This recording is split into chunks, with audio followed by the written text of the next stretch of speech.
Olá, meus amigos queridos. Aqui quem vos fala é o professor Sandrão de Bangur. E na videoaula de hoje, nós trataremos de movimentos verticais. Então, na videoaula de hoje, nós estudaremos queda livre, lançamentos verticais para baixo e para cima. Vamos lá? Quando analisamos o movimento de corpos leves e pesados, nós verificamos que quando nós abandonamos dois objetos no ar de pesos diferentes, o objeto mais pesado ele cai primeiro. Então, quando eu pego uma pena e uma maçã de massa maior do que a da pena, e abandono-os de uma mesma altura no ar, eu percebo que a maçã ela chega ao solo primeiro do que a pena, o que nos faz confirmar a nossa conclusão de que corpos mais pesados chegam ao solo primeiro, ou seja, caem mais rapidamente. Mas será que isso é fato? Bem, nessas condições, sim. Mas se a gente conseguir retirar toda e qualquer influência do ar no movimento de queda desses corpos, será que isso continua a se repetir?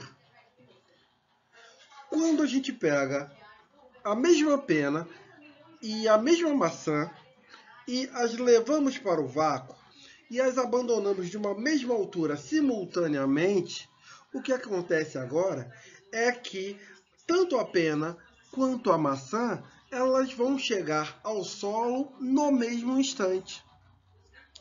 Bem, então o que eu concluo agora é que quando o ar não interfere no movimento de queda desses corpos, eles caem da mesma maneira. Então, no ar, onde eu tenho a influência deste indivíduo sobre o movimento dos corpos, os corpos mais pesados caem primeiro. Agora, no vácuo, quando a gente consegue eliminar a influência do ar sobre o movimento dos corpos, corpos leves e pesados caem da mesma maneira. E aí vem a pergunta: por que isso acontece? Bem, o que acontece quando a gente consegue eliminar a influência de um agente externo sobre o movimento desses corpos, o que acontece é que o único fator responsável pelo movimento de queda desses corpos, ele é único para os dois. E quem é esse fator?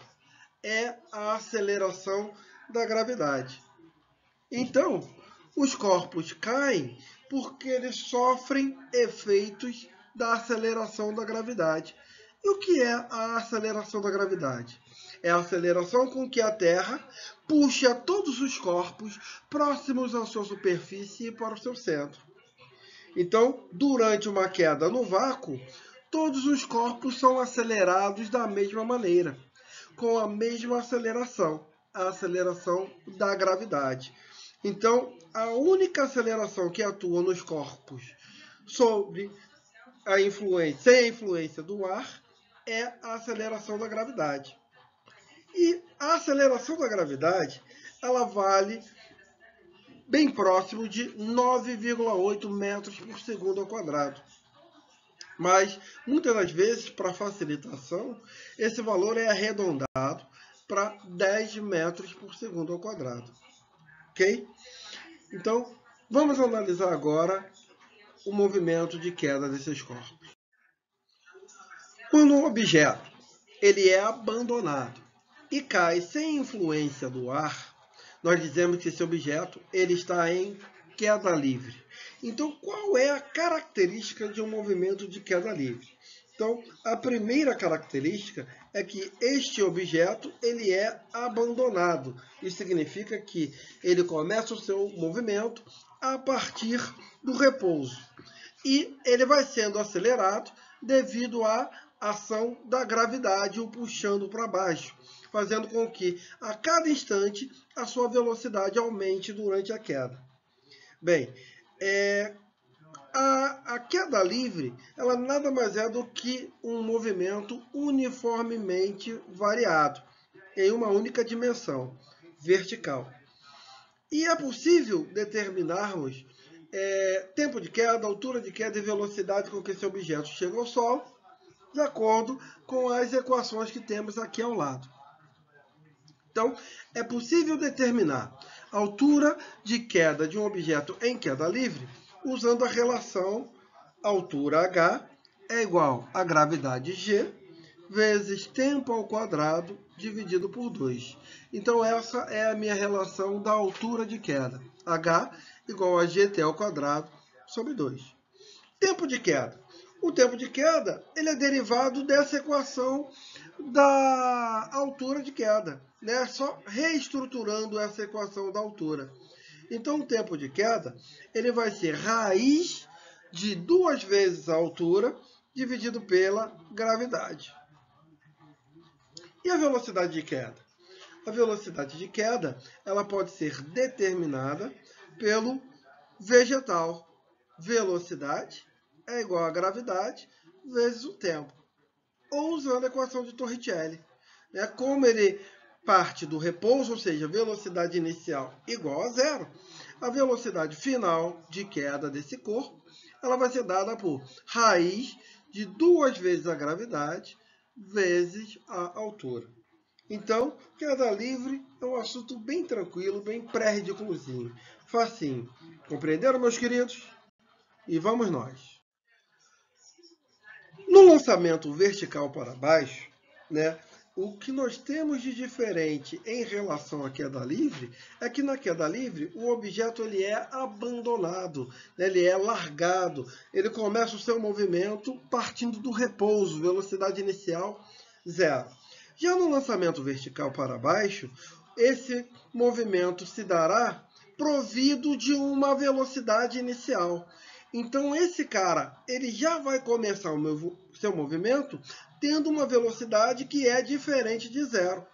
Então, a diferença entre lançamento vertical para baixo e queda livre é que na queda livre a velocidade inicial ela é nula, é zero, e no lançamento vertical para baixo a velocidade inicial é não nula, ela é diferente de zero. Então, em termos de fórmula de cálculo, eu terei uma diferença, Será acrescido nas fórmulas de queda livre o termo da velocidade inicial.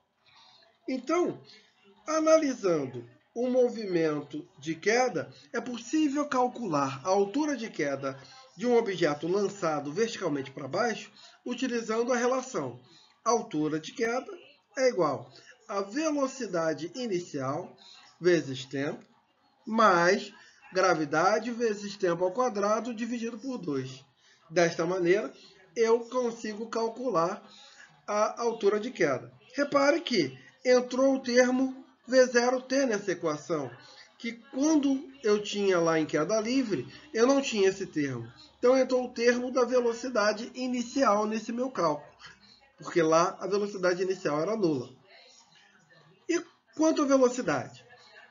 Ela vai ser calculada da mesma maneira de queda livre, com o acréscimo da velocidade inicial. Então, eu tenho aqui velocidade final é igual a velocidade inicial mais gravidade vezes tempo, ou utilizar Torricelli. Velocidade final ao quadrado é a velocidade inicial ao quadrado, mais 2 vezes a gravidade, vezes a variação da altura de queda. Ok? Lançamento vertical para cima. Então, olha a nossa figura aqui ao lado direito, Nós temos um indivíduo brincando com uma bolinha. E ele joga esta bolinha verticalmente para cima. E como se dará o movimento dessa bolinha?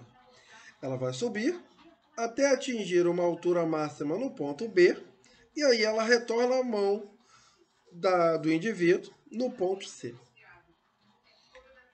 Bem, então, quando o indivíduo joga a bolinha para cima, por que ela não sobe, continua a subir infinitamente?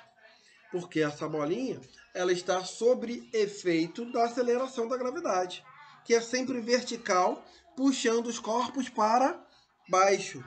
Então, o que a gravidade faz com a bolinha no momento em que o indivíduo a joga para o alto? A gravidade ela começa a atuar sobre a bolinha, fazendo com que a velocidade diminua, ela desacelera o movimento da bolinha. Então a bolinha ela vai subindo, subindo, subindo até atingir o ponto B, tendo a sua velocidade sendo diminuída gradativamente. E quando ela atinge o ponto B, que é o ponto de altura máxima do movimento dessa bolinha, né, nós temos o chamado ponto de inversão do sentido de movimento, que tem por característica o objeto parar, ou seja, a velocidade ser nula. E o que significa o ponto de inversão do sentido de movimento? É que antes desse ponto B aqui, a bolinha estava subindo, ou seja, a velocidade orientada para cima. E a partir desse ponto B, a velocidade ela começa a descer. A bolinha começa a descer. A velocidade ela vai estar orientada para baixo. Então, se a gente olhar aqui, a nossa orientação da posição da bolinha, ela está orientada para cima. Ou seja, que significa que para cima aumenta. Então, durante a subida, eu tenho um movimento progressivo. Velocidade positiva. Velocidade orientada no mesmo sentido da minha orientação da posição. E no âmbito da descida, no momento da descida, a posição desse cara diminui. A velocidade ela vai ter um sentido contrário à minha orientação das posições aqui. Então eu terei uma velocidade com valor negativo. Bem, mas o que acontece? Para um mesmo nível aqui, a velocidade ela vai ter o mesmo valor. Por exemplo, neste ponto aqui, se a velocidade ela tem um valor de 10 metros por segundo, quando ela passar no mesmo nível agora, só que agora descendo, ela vai ter uma velocidade de 10, só que agora negativo. Então, o sinal da velocidade, ela vai me indicar se o objeto está no momento da sua subida ou no momento da sua descida, ok? Bem, então vamos analisar as equações desse movimento. Então, o primeiro passo é determinar, em relação ao nível de lançamento, qual é a altura desse objeto. Então, aqui, a equação geral, eu tenho aqui que a altura do objeto vai depender da altura inicial dele. Neste caso aqui, ele não está sendo lançado do chão.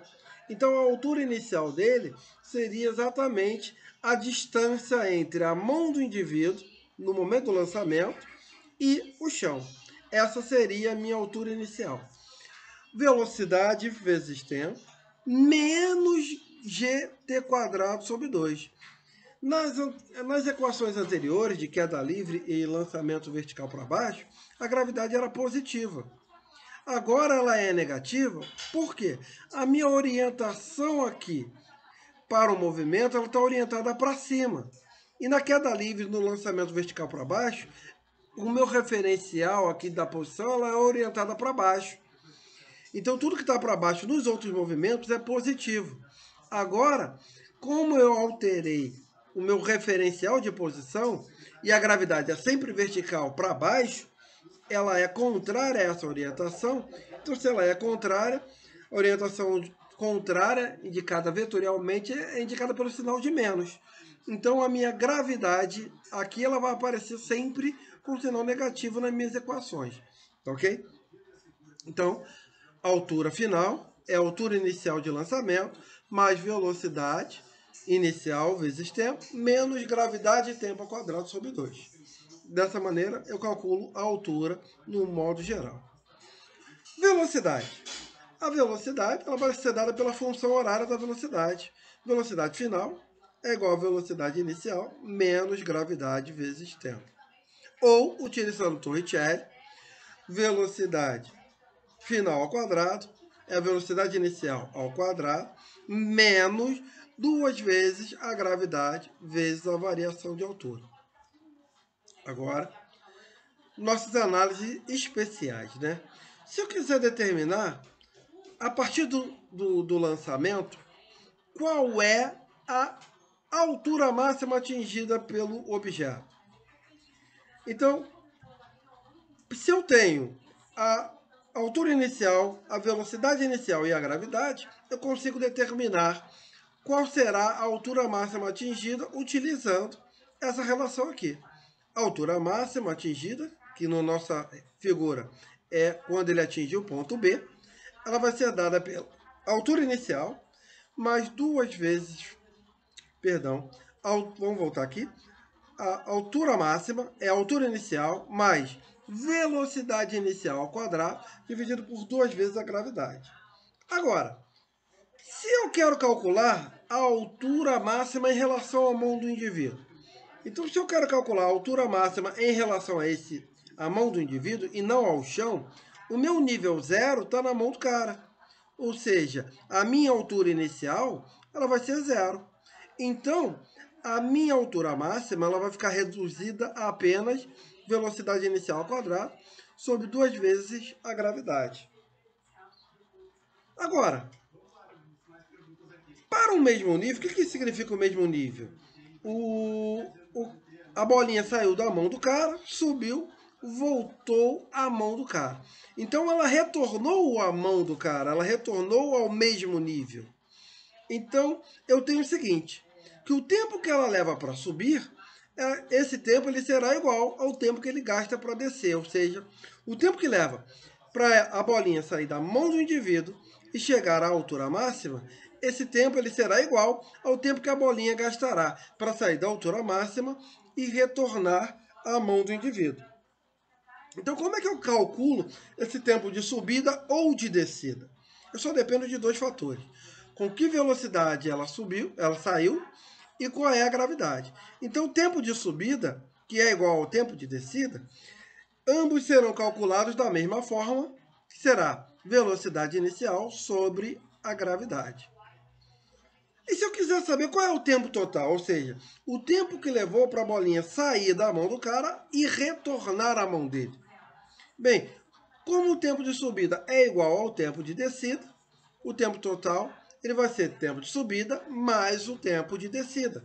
Como eles são iguais, basta eu multiplicar por 2 o tempo de subida, né? Então, o meu tempo total vai ser duas vezes esse tempo aqui. Então, meu tempo total vai ser duas vezes velocidade inicial vezes a gravidade. Então, dessa maneira, eu calculo o tempo de permanência no ar deste objeto lançado verticalmente para cima. Espero que vocês tenham compreendido. Um grande beijo. Fiquem com Deus. Beijo.